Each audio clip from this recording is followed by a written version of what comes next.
Nothing? Nothing. Okay. Well, then it makes that part of it. You know, here, let me just do it so I can say at least I gave you some counseling. Okay. Ricky's been through this before with me, so you know, as far as counseling, it didn't work with him, but. He's actually really good friend. He doesn't listen to me anyway, so it doesn't matter. Does he listen to anyone? Yeah, he's actually. I love the guy, and I hope he knows that. I do know that. Let's go this way. Obviously, you guys have been thinking about this for some time. No, that doesn't matter. You know, you've been thinking about this, and your motivation because of the girls. Yeah, so I love her. Yeah, and well, you know, it's one of the things that at least we try to desire to be as good examples to our kids. Agreed.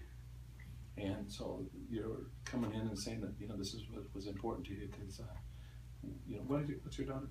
You have one or two? Holly and Olivia. Holly and Olivia, because I know Patricia and Cynthia.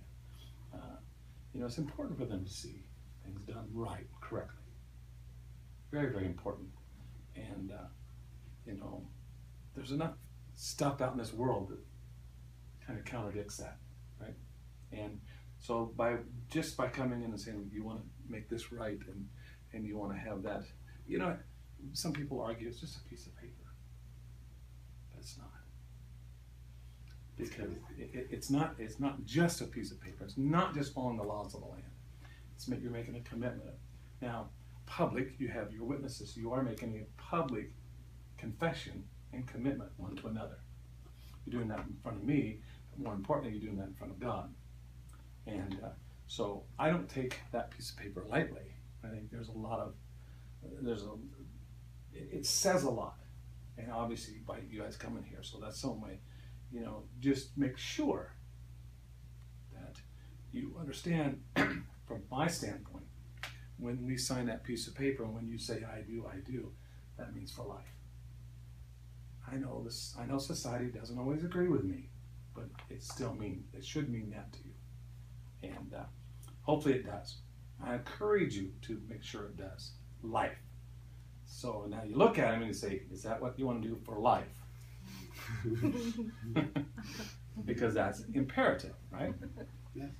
As well as Ricky looking at you and saying, I'm going to make this commitment to you for life. And so, because that's the purpose of the wedding, is to make a commitment. And, you know, from my standpoint, I would do anything and everything I could to help ensure that that's what it would be for. Might go against some of the thought processes of the world, but it doesn't matter. I'm still stuck on my ways. See this gray beard? I'm old, and there's no changing. So, you know, they say you can't teach an old dog new tricks, and that's true. I believe in this institution. I believe in marriage. I believe what it can be. I know it can be. It will take work. You love each other, obviously, and that's good. Love won't maintain this thing, because sometimes you won't love him, but you'll be willing to work to stay with him, to make that love come back. Because we go through seasons, and that's just life. We just go through seasons, and so, you know, because love, sometimes it's a very misused word. Sometimes that just means infatuation. But when you love, in fact, we were just doing this last night with my family, my son and daughter-in-law. We were talking about, because everybody has the phileo love. Phileo love is brotherly love. That's all it is. So, you know, we can love each other, brotherly love. But as Christians, we have what they call, only can come from Christ, it's called agape love. Agape love is one that doesn't matter what someone does, you always forgive them. It's what Christ has for us. It's unconditional. I'm not going to love Ricky just because he's always nice to me. I'm going to love him no matter what. Because he hasn't always been nice to me.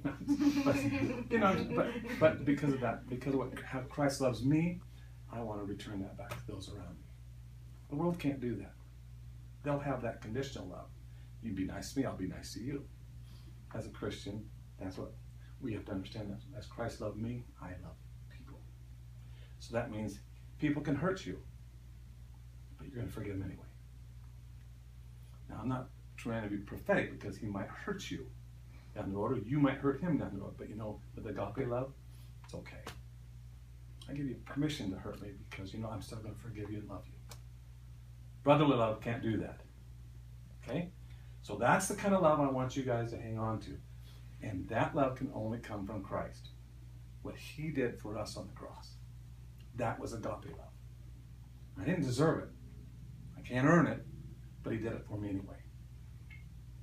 So that, if you guys can carry that kind of love, you'll understand when I say you have to work for it. Because sometimes you aren't going to feel that brotherly love. Especially with me. Especially with me, I think is what he's getting at. But you can come from here and go, but it doesn't matter. Because the agape love that I have, not only for him, but for mankind, it spreads all around. So, when you understand, that's my counseling. Hang on to that. And like I said, it can only come through Christ. It can't come through anything else. You can't conjure it up. You can't create it on your own. It has to come through Christ. And so that's when you get this going right, this comes out a whole lot easier. You can go through life a lot easier without having the hurts and the pains, and because you just know, oh well, Christ, one of his last words, Father, forgive them for they know not what they do. That's agape love. As he hung on that cross and endured a lot of pain and suffering, he was still able to say, forgive them. And that's what we can possess with him. So, here together, right? You guys got vows? No? Okay. You want to make something up real quick? I give you permission to hurt me. There you go. Yeah, I give you permission to hurt me. Let's look at this one little thing. And it's one of mine. When I talk about the love, the Bible says that God is love. It doesn't just say that God has love, but God is love. And so that as we possess that, and from the beginning of the Bible to the end of the Bible, it exemplifies his love for mankind. He created us to be with him, to live for him, to desire him. And he says, I created you that, and I'm going to stick with you. Because he says, I'll never leave you nor forsake you. He never gives up on us. That's cool, you know, in a sense. And so when the Lord he looked at man, he created us out of the dust of the earth, right? Because he loved us. He said, I need that fellowship. And then he saw that his heart went out to the man, because the man was just naming the animals is what he was doing. And God's heart went out to say he shouldn't be alone, because everything around him couldn't relate. So he caused a deep sleep to fall upon Adam. And he took from the side his rib, and he created woman. I'm sure you've heard this before, but he took it out of the side. So this is what you get. He didn't create you out of the bottom of his foot so man can trample over you. He didn't take you out of his head so you can be over him, but he took you out of his side so you can be side by side together. You complete, and that one line, you complete each other. And that's what God did. That's why he created man and he created woman exactly how he did it. We're different, but yet with him we become one. The Bible talks about you leaving your mother and your father, and you're going to cleave to your wife. The two shall become one. The two flesh become one. And that's God's desire. So I can just ask you a simple question. Whether you've done it before, but now I'm just going to say, now do you leave all others, including your mom and dad and everybody else, so that you would cleave to Ricky? I do. Okay. Ricky, will you leave all others, mom and dad and everybody else, so that you can cleave to Heather? Yeah. And I'll top it off. You can both say this together. Will you do this until each or both pass away? To pass away. It's simple, and it's just a commitment that we say, and that you made not only to each other.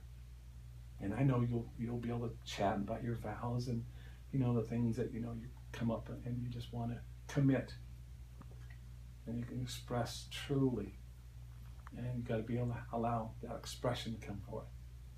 But by doing this, by saying you do, that you will leave all others, that you will commit to one another, that nothing else. Even as you raise your daughters, you're going to impart upon them the importance of commitment. To the best of your abilities.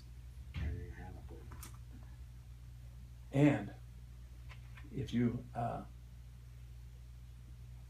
have a desire, there are areas of help you can get when there's struggles. I'm not going to sit here and paint the picture that it won't be, because you could have some struggles down the road. Society does that to us. But you don't have to let them overtake you, because there's help.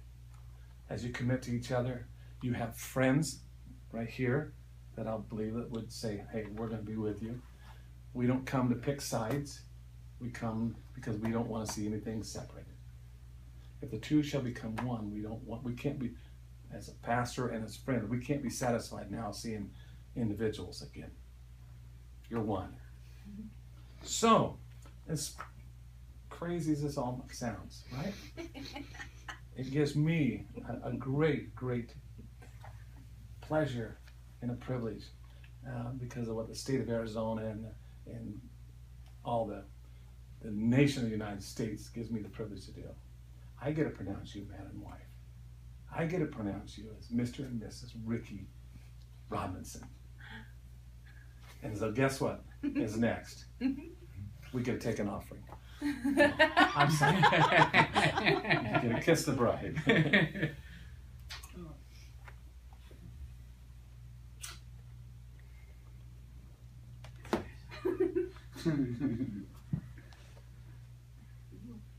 Now this will probably go down in history. It's one of the strangest ways. Please don't put that on YouTube. Or anything. Okay. This is private. But I sincerely mean this, and I hope for the best for you guys. My service is always available. If you just need a chat at some point, come on in. Whether it's with him or without him, it doesn't matter. What about whether it's with her or without her? Well, I don't think that's going to be the issue. Thank you. Because I know him. And I love him, and I'd love to just be able to help. Okay? All right.